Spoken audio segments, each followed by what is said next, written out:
Quantos estão felizes? Diga amém. Fala para o teu irmão que está do lado aí. Vai doer, mas vai ser rapidinho. Amém. Meus irmãos, nos primeiros 2 cultos nós fomos surpreendidos com a graça de Jesus. E acredite, nós estamos fazendo um estudo expositivo da carta, do livro de Atos dos Apóstolos. E quando a gente chega em algumas passagens, a gente precisa pedir a graça de Jesus para que Ele nos ensine, para que Ele nos exorte, para que Ele nos capacite. Nós estamos no capítulo 8 e no domingo passado a gente falou sobre o eunuco, o etíope eunuco e sua linda conversão, um agir invisível de Deus, uma realidade invisível de Deus que aconteceu para que aquele homem tivesse um encontro com o Senhor Jesus Cristo. Mas agora eu quero falar do começo do capítulo. Primeiro eu falei da verdadeira conversão, de alguém que entregou realmente o seu coração. E agora eu quero falar de uma duvidosa conversão. Eu quero falar sobre Simão, o mago, que está descrito no início do capítulo. Ambos ouviram a mesma mensagem, ambos ouviram o mesmo pregador, mas tiveram comportamentos completamente diferentes. E eu quero muito que Jesus Cristo fale ao seu coração. Quero muito que a gente saia daqui mais apaixonado por Jesus. Quero muito que o Espírito Santo venha tirar de nós tudo aquilo que nos impede de colocar Jesus como o centro da nossa vida. Quantos desejam isso? Digo amém. Que assim seja, Jesus. E eu leio a partir do versículo 9 de Atos 8. Um homem chamado Simão vinha praticando feitiçaria durante algum tempo naquela cidade, impressionando todo o povo de Samaria. Ele se dizia muito importante e todo o povo, do mais simples ao mais rico, dava-lhe atenção e exclamava: este homem é o poder divino conhecido como grande poder. Eles o seguiam, pois ele os havia iludido com sua mágica durante muito tempo. No entanto, quando Filipe lhes pregou as boas novas do reino de Deus e do nome de Jesus Cristo, creram nele e foram batizados tantos homens como mulheres. O próprio Simão também creu e foi batizado. E seguia Filipe por toda parte, observando maravilhado os grandes sinais e milagres que eram realizados. Os apóstolos em Jerusalém, ouvindo que Samaria havia aceitado a palavra de Deus, enviaram para lá Pedro e João.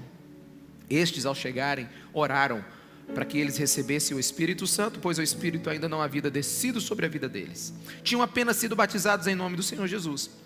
Então Pedro e João lhes impuseram as mãos e eles receberam o Espírito Santo. Vendo Simão que o Espírito era dado com a imposição das mãos dos apóstolos, ofereceu-lhes dinheiro e disse: dei-me também este poder, para que a pessoa sobre quem eu puser as mãos receba o Espírito Santo. Pedro respondeu: pereça você com seu dinheiro. Você pensa que pode comprar o dom de Deus com dinheiro? Você não tem parte nem direito algum neste ministério, porque o seu coração não é reto diante de Deus. Arrependa-se dessa maldade e ore ao Senhor. Talvez Ele lhe perdoe tal pensamento do seu coração, pois vejo que você está cheio de amargura e preso pelo pecado. Simão, porém, respondeu: orem vocês ao Senhor por mim, para que não me aconteça nada do que vocês disseram. Amém? Vamos orar. Senhor Jesus, fala ao nosso coração. Ilumina o nosso entendimento e que teu nome seja honrado através desse culto, através dessa palavra. É que eu te peço. Amém. Meus irmãos, quando eu chego num texto como esse, antes mesmo de analisá-lo, eu faço algumas perguntas. Por exemplo, por que Lucas não deixou esse fato oculto? Por que ele registrou? Por que ele não tão somente colocou o avivamento que estava acontecendo em Samaria? Por que Deus permitiu que esse texto tomasse espaço em seu livro sagrado? Por que Deus deu ênfase para um charlatão como Simão? Por que a história não ficou apenas com as partes boas? Essa é uma das coisas pelo qual, por muitos outros motivos, eu amo a Bíblia. A Bíblia é um livro honesto. Ela mostra as coisas boas que existiam na igreja, mas também mostra as coisas ruins. A Bíblia é um livro para o nosso dia a dia, a Bíblia é um livro para nós, né? E quando eu me pergunto por que esse texto, por que esse momento, esse fato existe na palavra de Deus, eu só encontro uma resposta. O registro sobre Simão existe porque Jesus nos ama. É por amor que Deus deixou registrado as atitudes desse falso cristão. É por amor que Deus deixou um alerta para que a gente não ficasse iludido e vivêssemos um evangelho sem Cristo. Simão, ele achava que era um cristão, mas não passava de um hipócrita interesseiro.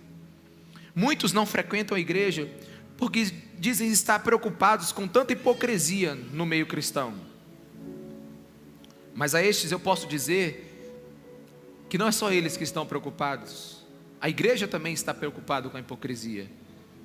A Bíblia está preocupada com a hipocrisia. Jesus está preocupado com a hipocrisia. A igreja nunca teve a pretensão de ser perfeita, mas ela tem a intenção de ser honesta. A própria Bíblia quer nos ensinar a não sermos o que alguns foram. A igreja, a igreja de Jesus, ela não está interessada em ser grande, ela está interessada em ser verdadeira. Quantos podem dizer amém? Ela está interessada em ser íntegra. O próprio Jesus, em várias de suas declarações, ele esboçou uma preocupação com o coração daqueles que o seguiam. Por exemplo, se você ler comigo João 2:23, que diz assim: enquanto estava em Jerusalém, Jesus estava em Jerusalém, na festa da Páscoa, muitos viram os sinais miraculosos que ele estava realizando e oraram em seu nome. Mas Jesus não se confiava a eles, pois conhecia a todos. Não precisava que ninguém lhe desse testemunho a respeito do homem, pois ele sabia o que havia no homem. Se você ler, por exemplo, João 6:26, Jesus respondeu: a verdade é que vocês estão me procurando, não porque viram sinais miraculosos, mas porque comeram os pães e ficaram satisfeitos. Veja que existe uma preocupação com aqueles que não vivem uma vida íntegra diante de Deus. Presta atenção aqui. Eu não estou aqui para dizer quem é cristão de verdade e quem não é. Deus me livre disso. Eu não estou aqui para julgar ninguém. Eu não estou aqui para aprovar ou reprovar a sua fé. Mas eu quero colocar princípios e ver as evidências que a palavra de Deus nos traz, e que você mesmo faça isso com você nessa noite. Muitas vezes nosso engano ele é consciente, e às vezes o nosso engano ele é inconsciente. Mas não importa, consciente ou inconsciente, o resultado é o mesmo. Decisivo hoje aqui é se você vai sair com certeza de como está a sua relação com Deus, de como você realmente está com Deus. É necessário que você nessa noite saia deste lugar com convicção de como está o seu coração com Jesus Cristo de Nazaré. Esse é o objetivo do texto nessa noite. Esse é o objetivo que o Espírito Santo colocou no meu coração. Por isso eu quero que você analise, né, o quadro comigo narrado na palavra de Deus. Simão, ele era um feiticeiro, né, ele estava envolvido com magia negra. A sua magia o fez um homem respeitado, conhecido. A Bíblia diz que todos, do menor ao maior, né, admiravam esse homem. Mas no versículo 12, a Bíblia diz que algo aconteceu. No entanto, quando Filipe lhes pregou as boas novas do reino de Deus e do nome de Jesus Cristo, creram nele e foram batizados, tanto os homens como mulheres. O próprio Simão creu e foi batizado. Preste atenção nos detalhes. Lucas é um detalhista quando escreveu o livro de Atos. Simão ouviu a mensagem de Filipe, confessou que acreditava na mensagem de Filipe, foi batizado, uniu-se à igreja. E quando eu vejo tudo isso, e como já conheço o final da história, o que me assusta é que alguém pode aceitar a mensagem, estar frequentando a igreja, ser batizado e ainda ser um falso cristão. O que me assusta é que alguém pode estar vivendo o evangelho na igreja, a vida na igreja, e não ser uma pessoa cristã de verdade. Mas a gente não pode simplesmente chegar a essa conclusão rapidamente, Por que eu estou falando isso de Simão? Por que eu estou, traçando essa característica? Veja só o texto, observe comigo. Aonde é que prova a falta de conversão de Simão? Onde é que prova onde está o seu coração? Onde é que foi que o pobre Simão se revelou? Onde é que foi que ele derrapou feio e demonstrou o seu verdadeiro coração? Onde é que foi que a falsa fé de Simão colocou as mangas para fora? Onde é que foi que Simão revelou quem realmente ele era? No versículo 18 diz assim: vendo Simão que o Espírito era dado com a imposição das mãos dos apóstolos, ofereceu-lhes dinheiro e disse: dei-me também este poder, para que a pessoa sobre quem eu puser as mãos receba o Espírito Santo. Simão, nesse exato momento, ele mostra, apesar da sua confissão, do seu batismo e de frequentar a igreja, que ele ainda é a mesma pessoa. Ele pode ter enganado Filipe no começo, mas agora não enganou Pedro. Existe um momento que a pessoa se revela. Minha esposa diz assim: quer conhecer alguém? Viaja com ela. Passa 10 dias com ela. Quer conhecer alguém? Trabalhe com ele. Quer conhecer alguém? Se relacione com ele. Sabe, não tem como essa pessoa manter a mentira por muito tempo na vida dele. Quantos estão me entendendo? Diga amém. Não tem como ele ser hipócrita o tempo todo. Meus irmãos, tem que ser ninja para poder manter o impostor e o verdadeiro ao mesmo tempo. Tem que ser ninja para você ter duas pessoas. É energia demais que a pessoa tem que dispensar para isso.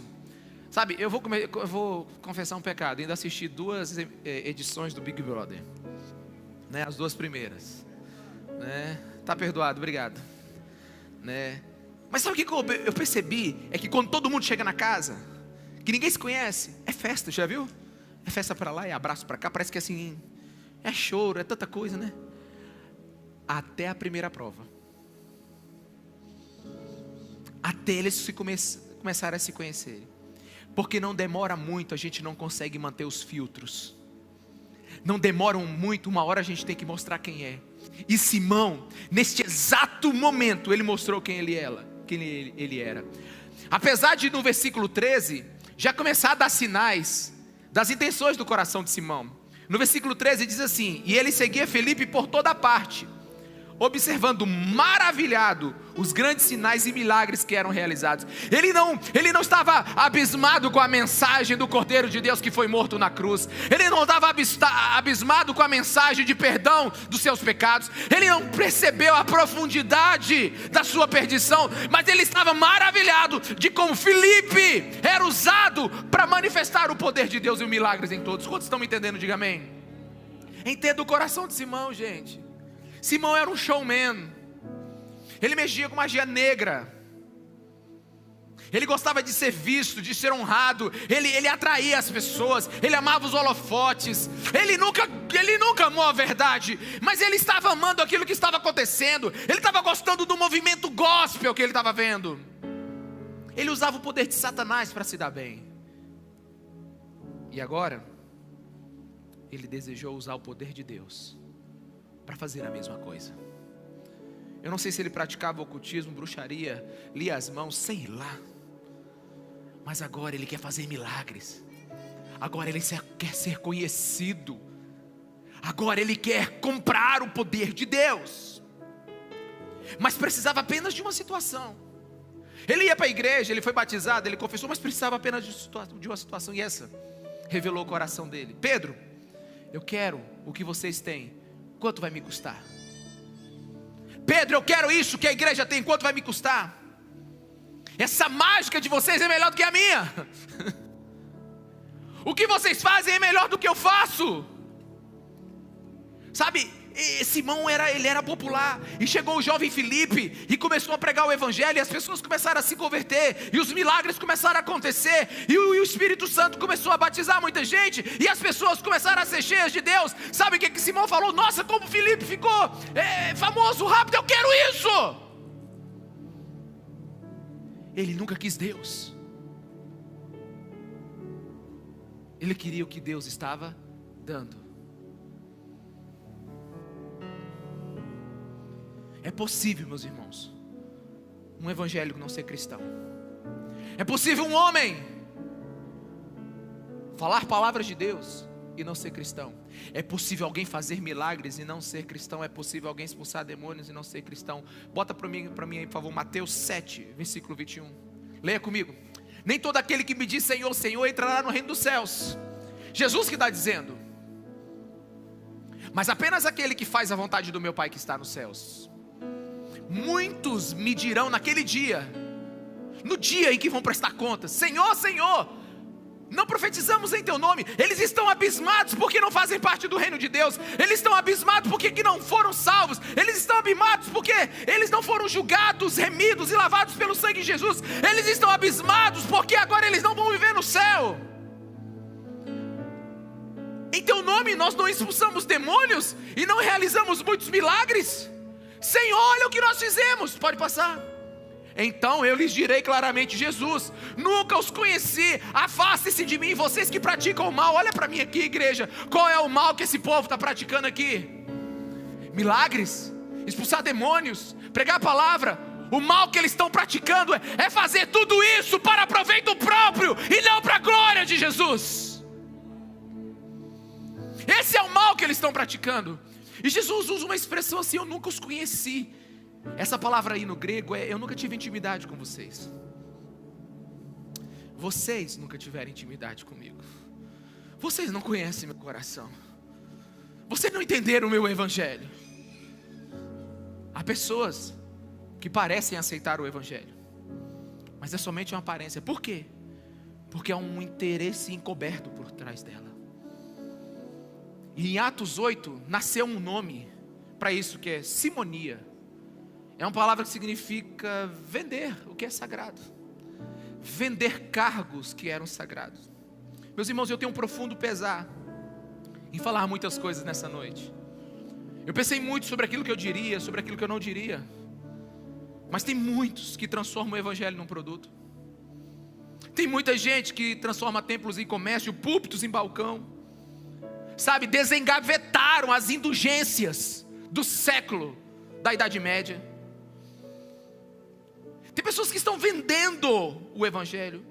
E quando Jesus disse que de graça a gente recebe e de graça a gente deve dar, o meu coração fica pesado com isso. Mas não faz muito tempo que uma pessoa me perguntou sobre a minha vida. Disse: você advoga? Não advogo mais. E o que você faz hoje? Eu digo: eu sou pastor. Disse: como assim?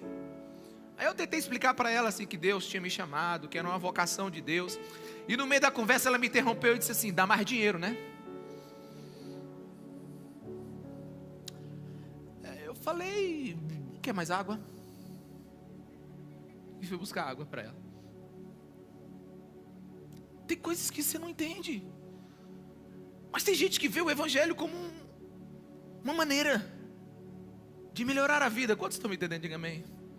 E aí, Pedro, quanto é que custa você me vender a imposição de mãos para as pessoas serem curadas e serem cheias do Espírito Santo? Ah, meus irmãos, na minha vida como pastor já me ofereceram porcentagem dos contratos que se eu fizesse com aquela empresa em nome da igreja.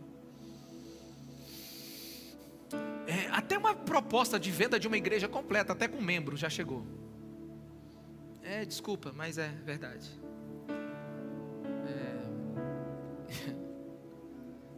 Uma vez falaram assim: pastor, me chama para pregar na sua igreja, porque aí eu sou muito bom de tirar oferta. Aí a gente divide a oferta. Já ouvi? Eu já contei para vocês como 3 pastores lidam com a oferta na igreja deles? Vou contar. 3 pastores estavam conversando, dizendo assim: como é que vocês lidam com a oferta? Ele disse assim: olha, é assim, eu faço um círculo no chão e pego a oferta toda e jogo dentro. Aí eu pego ela todinha de novo e jogo para cima. O que cai fora do círculo é de Deus, e o que cai dentro do círculo é meu. Aí o outro diz assim: eu também faço o círculo, só que eu faço diferente. Eu jogo para cima, o que cai para fora é meu e o que fica de dentro é de Deus. E o outro diz: engraçado, eu também uso o círculo também lá. Eu faço o círculo, eu jogo para cima. O que Deus pegar é dele e o que ficar embaixo é meu.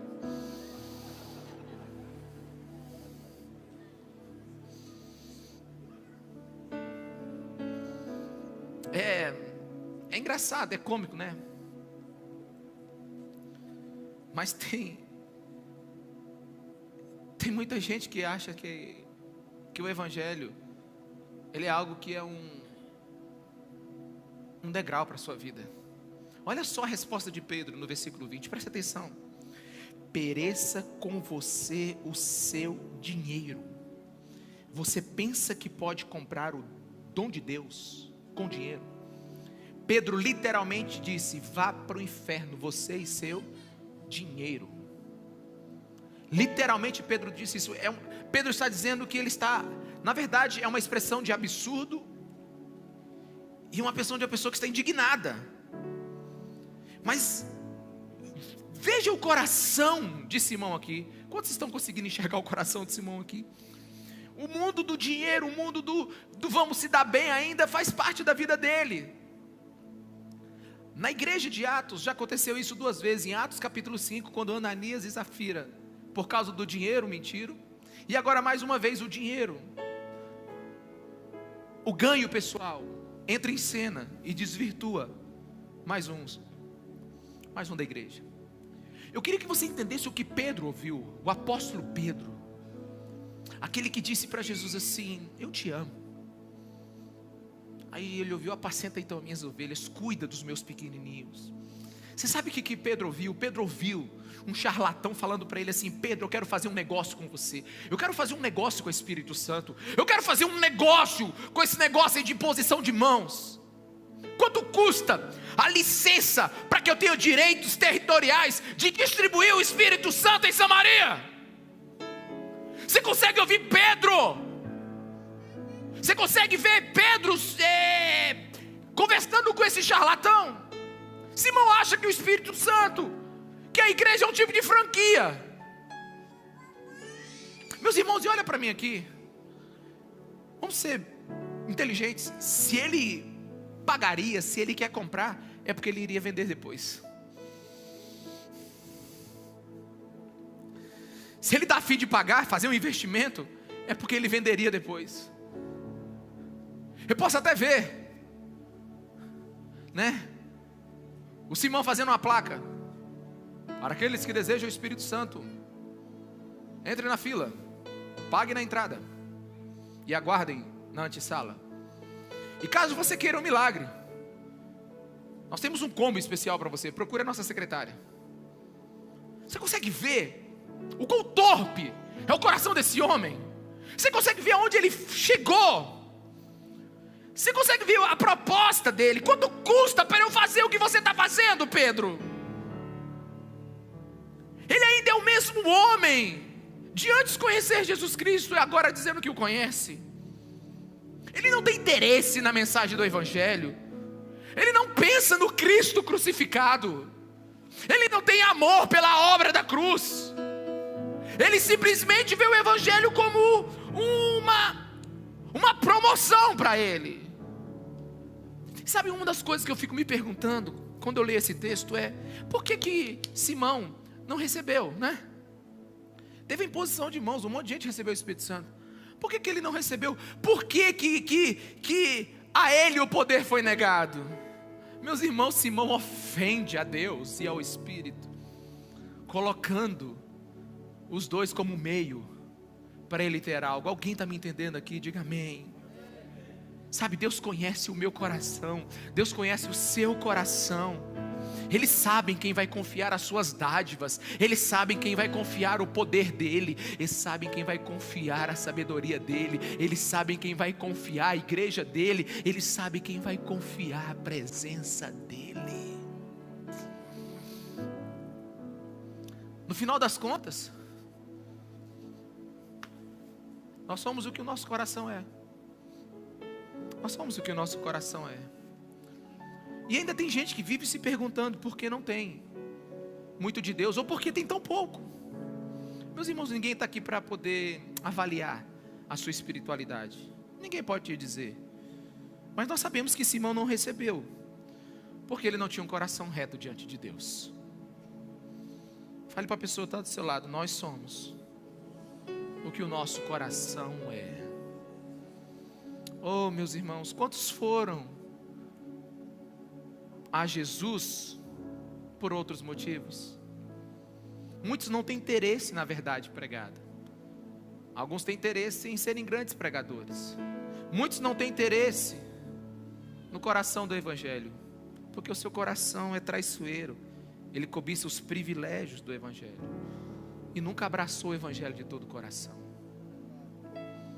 Ah, meus irmãos, quantas pessoas eu já conversei que pediram para que eu orasse pela vida material dela, pela vida conjugal dela, pelo casamento, por tanta coisa.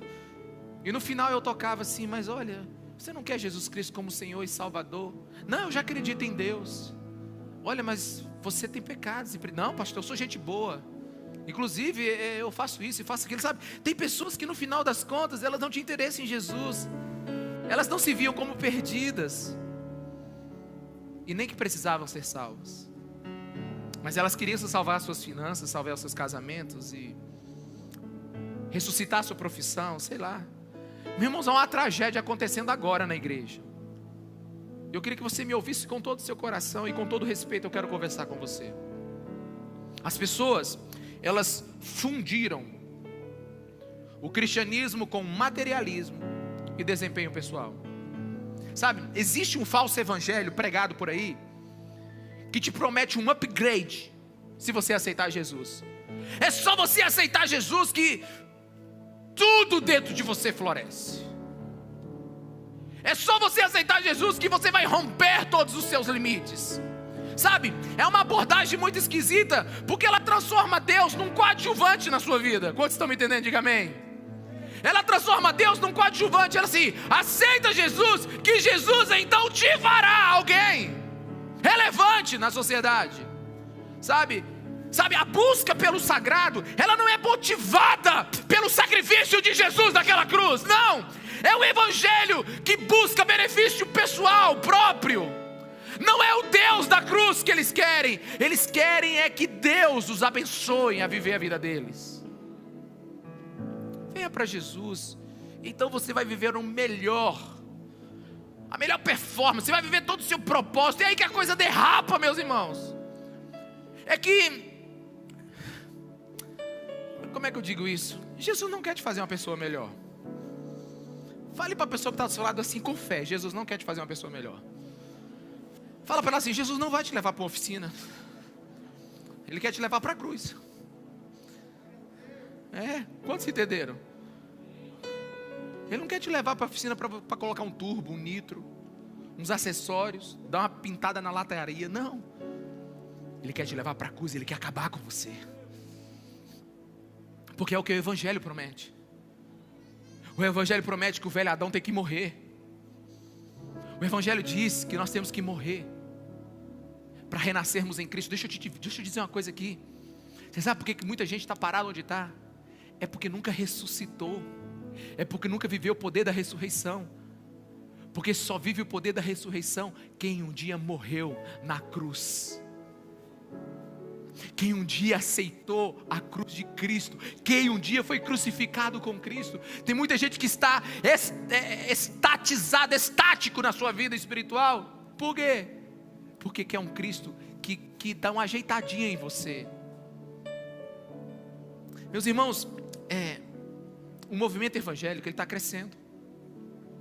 Mas a minha pergunta é se ele ainda é cristão. Sabe, deixa eu te falar uma coisa para você. Eu não posso ser demagogo. Que coisa boa a gente está fazendo 3 cultos igual nós estamos fazendo. Hoje nós colocamos mais cadeiras ainda. Domingo que vem nós vamos colocar mais. Que coisa boa, irmãos. É demagogia eu falar que eu não estou preocupado com isso. Não, é bom, é maravilhoso. Quem gosta de pregar para cadeira vazia? Mas meus irmãos, nós não podemos crescer de qualquer jeito. A gente precisa crescer com profundidade. A gente precisa crescer com identidade em Cristo. A gente precisa crescer diante dos homens e principalmente diante de Deus. Deus não é um meio para a nossa vida ficar melhor, meus irmãos. Ele não é um recurso pessoal. Sabe, Deus não é uma tomada elétrica. Jesus não é uma tomada elétrica onde você liga ela para sair bem. Nossa, eu estou tão depressivo hoje, eu vou lá na igreja dar uma melhorada no meu astral. Não, eu estou muito triste. Vou lá na igreja dar uma melhorada. O pastor vai pregar, sabe, o louvor, né? Ainda tenho lenha pra queimar. Aí você se empolga. Aí, cara, nossa, foi bom me sair. Nossa, tô bem melhor. Obrigado, Jesus, tô bem melhor. Tô bem melhor. Meus irmãos, Jesus não quer que você fique bem melhor, não. Jesus não quer melhorar o homem caído dentro de você, não. Jesus quer transformar você. Jesus quer te fazer uma nova criatura. Ele quer que você nasça de novo. O Evangelho não aproveita onde você está. O Evangelho mata o Adão que existe dentro de você, para que você ressuscite sendo parecido com Cristo Jesus. O Evangelho, meus irmãos, me ouçam. O Evangelho, ele é uma declaração da nossa total perdição e uma possibilidade da nossa total e completa salvação. O Evangelho é uma declaração do que Jesus fez por nós na cruz do Calvário. Existe um falso evangelho aí que deixa as pessoas orgulhosas daquilo que elas fazem, né? Porque um dia aceitaram Jesus. Meu irmão, deixa eu te dizer uma coisa. A gente tem que estar maravilhado com o que Jesus fez na cruz e não com o que Ele está fazendo na vida da gente. Sabe, é uma disfunção, porque tem muita gente que não precisa de Jesus. Tem muita gente que precisa do Tony Robbins, que precisa de um coach, que precisa de um profissional, de uma área para você se tornar melhor. Porque Jesus, Ele não veio. Meus irmãos, prestem atenção. Simão falou assim: Pedro, quanto é que custa esse negócio aí? Porque se eu tiver esse negócio aí, minha vida melhora. Na verdade, Pedro, eu quero pagar para eu poder impor as mãos sobre as pessoas e continuar sendo famoso. Ah, meus irmãos, quem está entendendo aqui o que eu estou falando? Presta atenção. Ou Jesus é o seu Senhor e Salvador, Ele não é nada. Tem um texto na Bíblia que é um dos maiores paradoxos que existe. Bota para mim aí, Romanos 9:33. Olha só, presta atenção aqui. Como está escrito: eis que ponho em Sião uma pedra de tropeço e uma rocha que faz cair. Essa pedra de tropeço é Jesus, e essa rocha que faz cair é Ele. Sabe por quê? Porque tem muita gente que vai para Jesus pensando uma coisa e se arrebenta. Tem muita gente que acha assim: não, Jesus vai dar uma melhorada na minha vida, sabe? Ele vai dar uma organizada em mim. Olha, não, presta atenção, Jesus deve estar com pena porque eu estou sofrendo tanto, minha vida é tão quebrada. Não, ele vai dar um jeito, sabe? Não, Ele é uma pedra de tropeço para aqueles que pensam que Ele vai ser uma bengala espiritual para você, que Ele vai ser um upgrade para você, que Ele vai ser uma escada para você alcançar alguma coisa. Não! Jesus não veio para aproveitar o que existe dentro de você. Ele veio para que você nasça de novo e recomece tudo. Ele não veio para você chegar dia de domingo aqui e tomar uma colada de vida espiritual e passar a semana bem. Não! Não use Jesus. Não use Jesus. Simão tentou usá-lo. Simão tentou comprá-lo. Simão tentou se dar bem com o Evangelho. O Evangelho foi pedra de tropeço para ele. Mas quem entende quem é Jesus? Passa o versículo para mim. Aquele que nele confia jamais será envergonhado.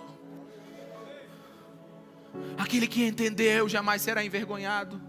Aquele que compreendeu o sacrifício daquela cruz jamais será envergonhado. Meus irmãos, o Evangelho não é um meio para o fim. Nós não estamos aqui para algo que nós vamos conquistar, não. Nós estamos aqui por aquele que nos conquistou na cruz. Nós não estamos aqui para sair daqui melhor, não. Nós estamos aqui para morrer para a glória dele. Nós estamos cantando aqui que Ele venha. Que Ele venha. O rei está voltando. Olha o que você canta, Ele é rei. Ele é rei. Ele é rei. O domínio dele é para sempre. Ele é rei. Ele não é o teu sócio. Ele é rei. Ele é rei. Que se tremam as nações diante do nome de Jesus Cristo de Nazaré, porque um dia Ele virá nas nuvens e todos ficarão boquiabertos, porque toda honra, toda glória, toda adoração, todo domínio é dele e só dele para sempre. Ele conquistou com sangue e sacrifício. E agora vem um Simãozinho querendo comprar o Espírito Santo, querendo já usar Jesus para a tua vida melhorar. Meus irmãos, o Evangelho, ele não é uma massinha de oficina que vai dar uma melhorada em você e dar uma polidinha, não. O Evangelho é poder de Deus para a salvação dos que creem. Salvação. Você sabe que para quem o Evangelho é poder? É para quem acha que está perdido. Ele só é poder de Deus para a salvação. Quem é que precisa ser salvo? É quem sabe que está perdido. Tem muita gente que acha que não está perdido, e por lá não achar que está perdido, nunca experimentou a verdadeira salvação de Jesus Cristo. Nunca experimentou o poder de Deus.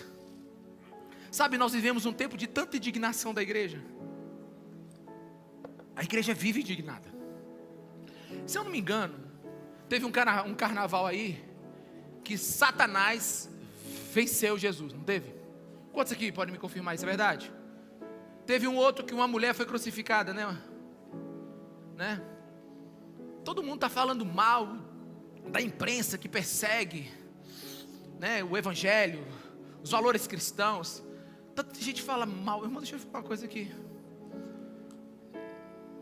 Aliás, deixa eu te mostrar uma coisa. Bota para mim aí a capa da Playboy. Aí o irmão lá acordou, ó. É mesmo, vou botar a capa da Playboy. Pode prestar atenção aí. É a Playboy de julho de 2010, lá de Portugal.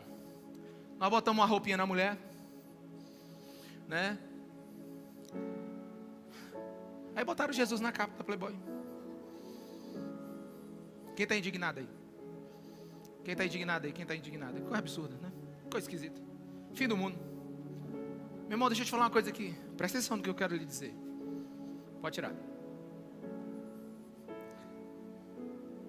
Foi um ateu que colocou essa capa.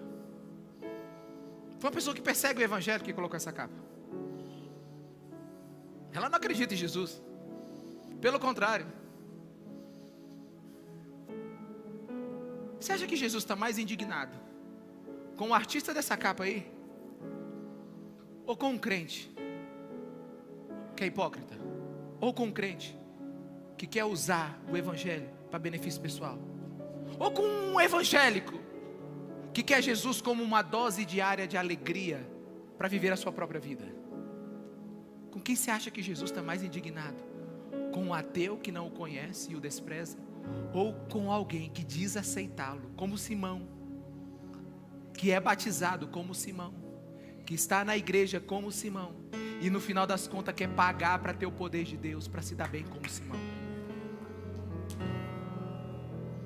Com quem você acha que Jesus está mais indignado? Nós temos que nos preocupar com isso, meus irmãos. Jesus não veio para melhorar o Adão que existe em nós. Ele veio para crucificar o nosso eu. Presta atenção no que eu vou te dizer aqui agora, com muito cuidado, zelo pela igreja de Jesus. Se você ouve de pastores, mestres, profetas, evangelistas e apóstolos, se você ouve daqueles que propagam a mensagem de Jesus, a mensagem do Evangelho, se você está ouvindo da boca deles aquilo que você consegue ouvir num curso de coach, num curso de performance pessoal, numa faculdade ou em qualquer outro lugar, eu quero te dizer que a igreja está em sérios problemas. Porque a única mensagem que a igreja tem é de um Cristo crucificado e de um povo que precisa ser salvo. Essa é a mensagem primária do Evangelho. Essa é a nossa função. Embora, como advogado, eu vou te falar algo aqui agora. Você é esperto demais, nós somos espertos demais para dizermos que usamos Jesus. Ah, nós somos espertos demais. Não, pastor, de jeito nenhum, eu estou aqui por causa de Jesus. Não, pastor, mas irmãos, deixa eu te falar uma coisa aqui, presta atenção. Essas são as respostas da sua vontade. Mas a minha pergunta é, essas são as respostas dos seus sentimentos? É isso que lá no fundo é o motivo pelo qual que você busca Cristo? Porque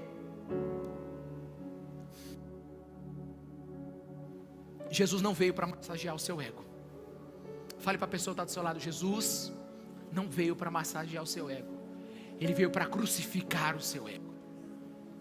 Ele veio para mudar a nossa vida. O Evangelho,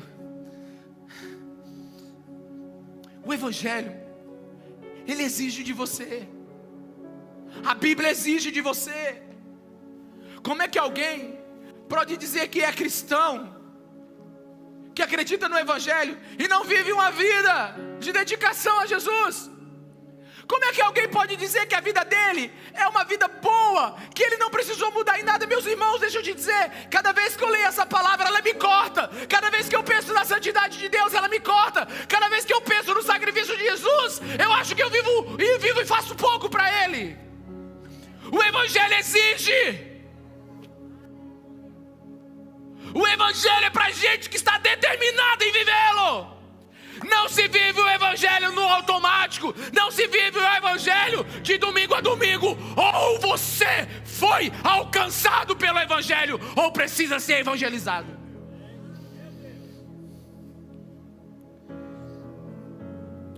C.S. Lewis, ele tem uma capacidade brilhante de dizer coisas difíceis de forma simples e sucinta. Uma vez perguntado sobre o Evangelho, ele disse o seguinte: não fui sempre cristão. Não procurei a religião para me fazer feliz. Sempre soube que uma garrafa de Porto faria isso. Se quiser uma religião para fazer você se sentir realmente confortável, certamente não recomendo o cristianismo. Porque o cristianismo não vai nos fazer confortável. O cristianismo quer que nós sejamos crucificados. Deus está trazendo uma mensagem para os últimos dias. Ei, nós estamos nos últimos dias. Ele está voltando. E o Espírito de Deus vai saturar a igreja com a verdade do Evangelho. O Espírito de Deus vai saturar a igreja com mensagens que vão espancar o nosso ego, que vai acabar com a nossa vidinha confortável, porque o nosso mundo não é este mundo. Nós somos forasteiros e o reino de Deus está vindo, e a limpeza na igreja será feita. Trovões e relâmpagos, como está descrito em Apocalipse capítulo 4, trovões e relâmpagos serão dados nos púlpitos, serão dados nas casas, serão dados nas células, serão dados onde existe um pregador que vai viver o Evangelho. É tempo, sabe, nós não temos tempo para dar entretenimento para os jovens, para os adolescentes. Nós estamos aqui para entregar o Evangelho. Nós não temos tempo nem para entreter as crianças, porque nós queremos que ela encontre o Jesus crucificado ainda pequeno. Nós queremos que nós tenhamos uma família espiritual que viva a cruz. Meus irmãos, pensa comigo. Um cristão foi predestinado a quê? Vamos lá, pensa comigo. Um cristão foi predestinado a quê? Ele foi predestinado a ser salvo e ser transformado. Ele foi predestinado a ser salvo e ser santificado. Ele foi predestinado a encontrar Jesus e se parecer com Ele. É esse a nossa busca. O Evangelho, ele não é para ser terapêutico. O Evangelho é para ser cruciforme. O Evangelho não é para ser uma como é que é o nome daquela cadeira, bebê, que os psicólogos usam? Um divã para você, não. O Evangelho é para ser uma cruz, para você ser pregado. Nossa, pastor, está nervoso. Não, quem está nervoso é o Espírito Santo, irmão. Porque eu não estou escolhendo o que pregar. Porque isso aqui de jeito nenhum. Isso aqui é bom pro pregador. É bom pregar, você vai ter vitória. É bom pregar. Olha, veja bem. Olha o que Simão quer. Vitória. Vitória. Vitória. Eu vou pôr a mão sobre você. Você vai ser cheio do Espírito Santo, da alegria de Deus. Mas não precisa aceitar não. Ele não está preocupado com a mensagem. Ele está preocupado só com o resultado. Simão só quer assim, ó. Receba, receba, receba. Vamos lá, todo mundo na filinha. Mas o Evangelho, antes de te dar qualquer coisa, te tira tudo. Antes de te dar qualquer coisa, ele arranca de você tudo. Sabe, o Evangelho ele não é para ser terapêutico. Como é que você está? Não, o Evangelho pergunta, você já aceitou Jesus Cristo como Senhor e Salvador? Pastor, isso não serve no século 21. Meus irmãos, se Jesus não voltar daqui a 100 mil anos, ainda a Bíblia vai ser pregada com o mesmo rigor. A sociedade pode ir para Marte, a gente pode ir morar na Lua, e vai ter uma igreja lá na Lua, pregando o Evangelho de Jesus Cristo, nunca vai mudar. Quem mudou fomos nós, é a nossa cabecinha psicológica, antropológica, empresarial, marketing. O que mudou foi a cabeça nossa, e a gente quer pegar isso e colocar dentro da Bíblia. Deixa eu te dizer, a Bíblia não vai se curvar a você. O Evangelho é poder de Deus para salvar, e não para promover. Sabe, tem uma teologia da glória sendo pregada aí. Aceita Jesus que você vem empinar como pipa. Vamos lá. Receba, aí chega, fica cheio e sobe. Que teologia é essa, meus irmãos? Se a teologia da Bíblia é a teologia da cruz, como é que eu posso descer para morrer para mim mesmo? Tem muita campanha aí para você se dar bem na vida, mas sabe, vamos começar uma campanha aqui na igreja, para morrer para mim mesmo. Vamos botar assim, uma camiseta, assim ó, uma camiseta, todo mundo vai comprar uma camiseta e diz assim, campanha, morrer para mim mesmo, eu não valho nada, amém, irmãos? Né? Aí a pessoa diz assim, vocês estão tudo ficando doido, porque é pedra de tropeço, é pedra de tropeço, é pedra de tropeço, é pedra de esquina. O Evangelho, ele sim vai fazer todos tropeçarem, porque tem muita gente que quer fazer do Evangelho a sua faculdade de coach.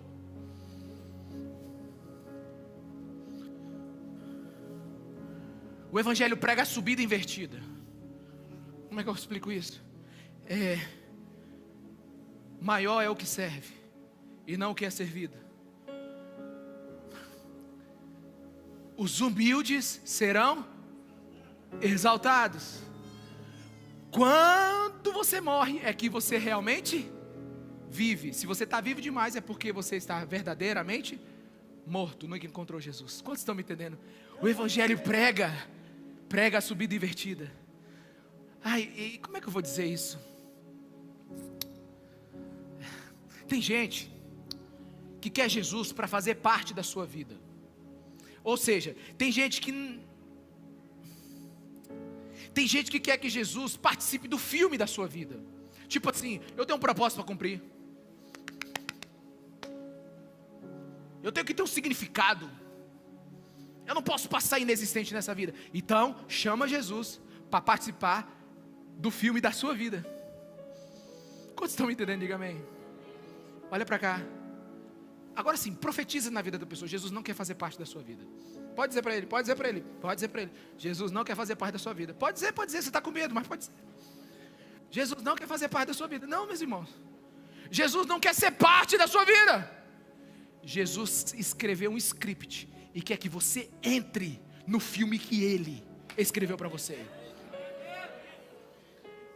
Jesus tem princípios e quer que você viva eles.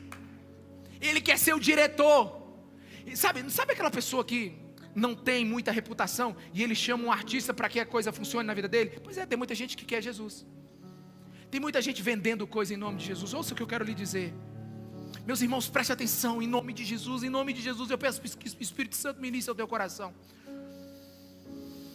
O Deus que é útil, não é amado.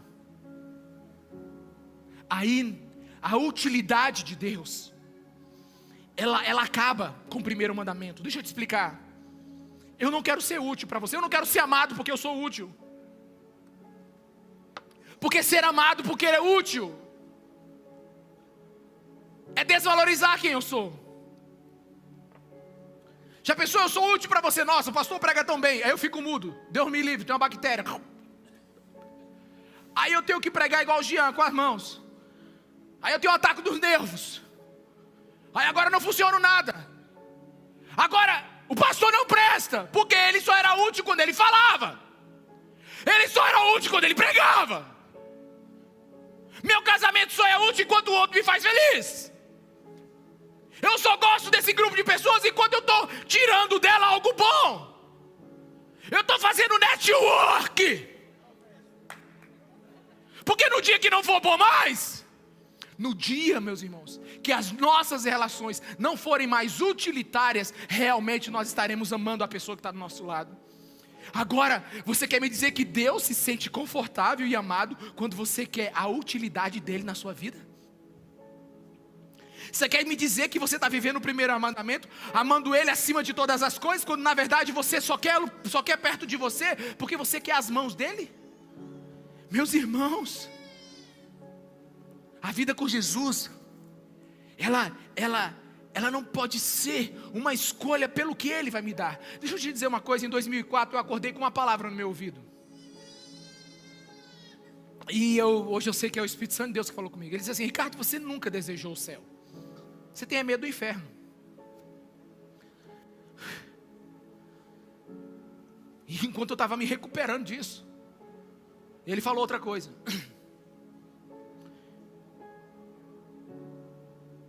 E se você chegasse no céu, não teria nada lá que você amasse. E se você chegasse no céu, não teria nada lá que você amava. E era verdade, meus irmãos. Eu vivia um evangelho que Cristo não fazia parte dele. Pense numa absurda hipótese comigo aqui agora. Uma absurda hipótese. Imagine Simão chegando no céu. E aí, gente? O que a gente vai fazer aqui? É a eternidade toda. Aí o anjo diz para ele assim: é o seguinte, Simão, lá em João capítulo 3, 17, diz que a vida eterna é essa: conhecer a Deus e a seu Filho Jesus Cristo forevermente. Ele diz: espera aí, a eternidade toda, não tem nem uma sinuquinha?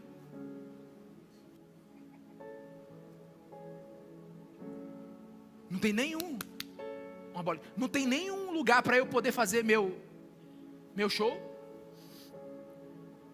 Irmãos, preste atenção. O que o Espírito Santo quer fazer nessa terra não é fazer você uma pessoa de sucesso, é fazer de você uma pessoa apaixonada por aquilo que você vai amar a eternidade lá no céu. Alguém está me entendendo? Sabe, é uma mudança de paradigma.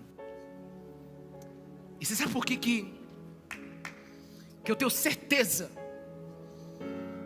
que Simão era um falso cristão?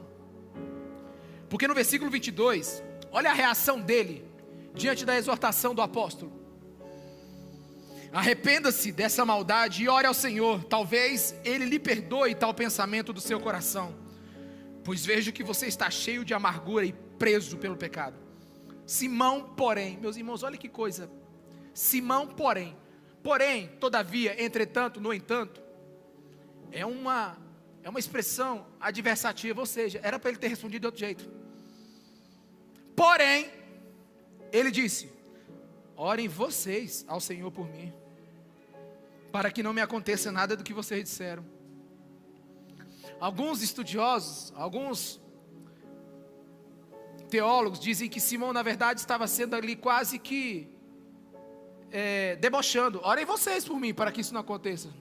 Mas a maioria disse assim, que Simão realmente ficou preocupado e ele pediu para orar por ele. Mas meus irmãos, olhe de perto o texto: nenhum arrependimento, apenas medo da punição. Alguém aqui está comigo? Nesta hora, até nesta hora, ele está interessado em si mesmo. Ele não odiou o seu coração ganancioso. Ele não orou: Deus, tem misericórdia de mim que sou pecador, que nunca abandonei esse modo de viver, que eu estou pensando somente em mim, que eu usei os poderes das trevas para me dar bem, agora eu quero usar o Senhor. Deus, me perdoe, eu era cego, mas agora eu vejo. Ele não orou assim, ele não disse nada disso, ele apenas teve medo de ser castigado.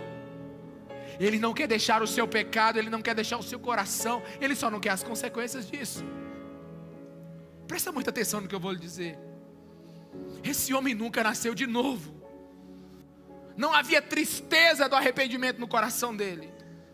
A sua única preocupação era a sua própria segurança. Mas pastor, ele temia a Deus. Deixa eu te falar uma coisa, você já leu Tiago 2,19? Coloca para mim aí, por favor. Você crê que existe um só Deus? Muito bem. Até mesmo os demônios creem e temem. Não basta acreditar. Domingo que vem, você vai conhecer a maior conversão do cristianismo de todos os tempos, o apóstolo Paulo. Você vai descobrir o que é um homem convertido, até o mais profundo do seu ser. Você vai descobrir que até onde um homem vai quando ele é convertido de verdade. Não basta saber que Deus existe, porque o apóstolo Paulo sabia. Inclusive ele estava perseguindo a igreja em nome de Deus. A minha pergunta é: você entende e compreende a mensagem que o teu Deus tem para você?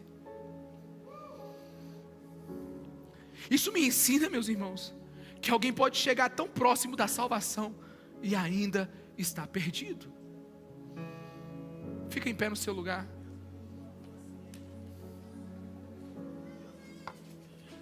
Só que eu não terminei ainda. Eu quero que você absorva as últimas coisas que eu quero lhe dizer. A história diz que Simão mudou de Samaria para Roma.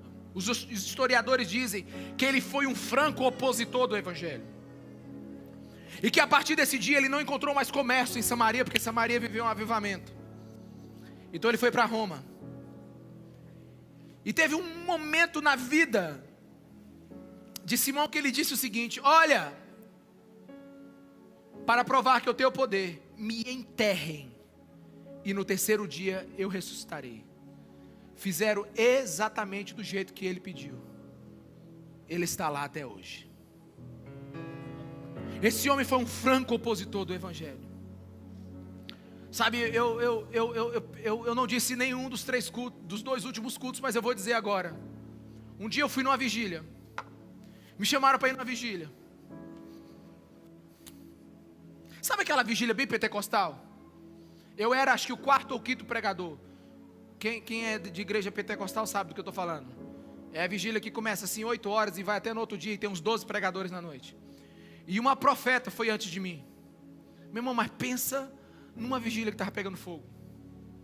Meu Deus, eu lembro até hoje. Eu saí de um culto de sábado que eu estava pregando e fui direto para a vigília. Meus irmãos, a tampa da chaleira já tinha explodido faz hora. Meu irmão, o pau estava quebrando, era irmão falando glória a Deus, aleluia. E me chamaram, meu irmão. Eu gosto do mover, eu gosto do negócio, mas eu sou do ensino. E aí, eu fui lá para o fundo, sentei no murozinho que tinha lá no fundo. Eu falei assim: Senhor, o que eu vim fazer aqui? Erraram o meu nome. Sabe, a profeta botou para quebrar, meus irmãos, e o negócio foi louco, né? E aí, não, meus irmãos, ainda não acabou, quem quer mais? A vigília sempre pegando fogo. E agora nós vamos chamar o pastor Ricardo.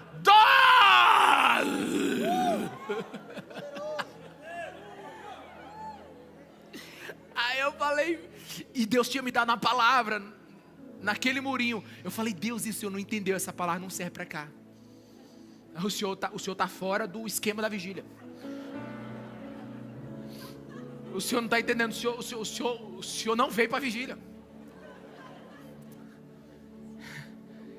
Aí, irmãos, aí eu falei assim: a graça e a paz, irmãos. E a graça, pastor, aleluia. Meus irmãos, o povo estava assim, eu estava assim, sabe? Aí eu falei assim: meus irmãos, eu tenho uma palavra. Eu tenho uma palavra para vocês. Na hora que eu disse isso, pipocou de novo, aleluia. Aí eu te falei assim: eu quero falar com vocês. Aí eles se acalmaram. Os irmãos chegam a dar pingando de suor, tipo assim: manda, pastor, vai. Vocês estão sorrindo, mas eu estou te falando de verdade. E aí eu falei assim: meus irmãos, antes de começar aqui,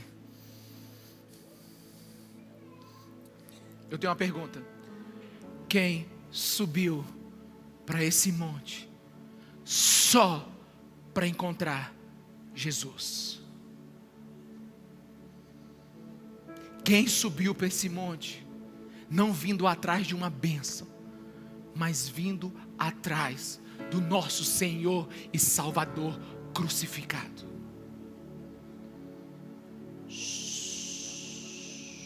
Acabou a vigília.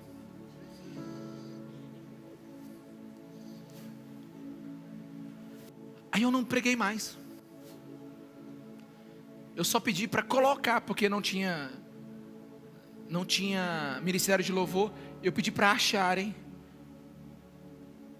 aquela música da Heloísa Rosa, Esse Lugar é no Senhor. Esse lugar é no Senhor. É quando se perde que se ganha. E nós começamos a cantar aquilo, sabe por quê? Porque é o único lugar que a igreja tem que estar. E eu preciso dizer para você, não me diga que você é cristão, não me diga que você é evangélico, não me diga que você vem na igreja, porque Simão ia. Não me diga que você creu na mensagem, porque Simão creu. Não me diga que você foi batizado, porque Simão foi. A minha pergunta é, como é que está teu coração diante de Deus? O coração de Simão não era reto. Não havia sinceridade no coração de Simão. Ninguém pode ser alvo do evangelho se não for sincero. Mas você sabe qual é a coisa mais bela disso tudo? É que Pedro não terminou com uma conclusão sobre a vida de Simão. Deus ainda tinha algo para aquele homem. Pedro terminou com a solução. E você sabe qual foi a solução? Arrependa-se. Arrependa-se. Arrependa-se. Arrependa-se por você ter tentado usar Deus para o seu próprio lucro. Arrependa-se porque você queria do evangelho uma terapia. Arrependa-se porque você queria de Jesus um consertador de problema. Muitos aqui talvez foram pegos por essa mensagem como eu.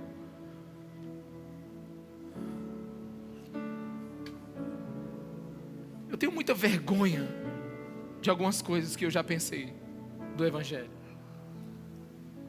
e do que ele poderia fazer para mim. Mas a cada dia que a gente estuda a verdadeira igreja, a igreja de Atos, você vai ver que ela tinha um respeito pelo Espírito Santo. Ela amava Jesus. Ela só queria Jesus, até porque ela não tinha mais nada. Eles estavam fugindo. Filipe não tinha casa. Ora ele está em Samaria, ora ele está no deserto. Depois ele volta para outro lugar. Eles não têm nada, mas eles tinham tudo. Eles tinham a presença. Eles tinham Deus. Eles fizeram história, porque eles não queriam um Cristo terapêutico. Eles queriam um Cristo Senhor e Salvador da vida deles. E eu queria te convidar para você viver isso hoje. Isaac, dá para a gente cantar? Cadê o Isaac?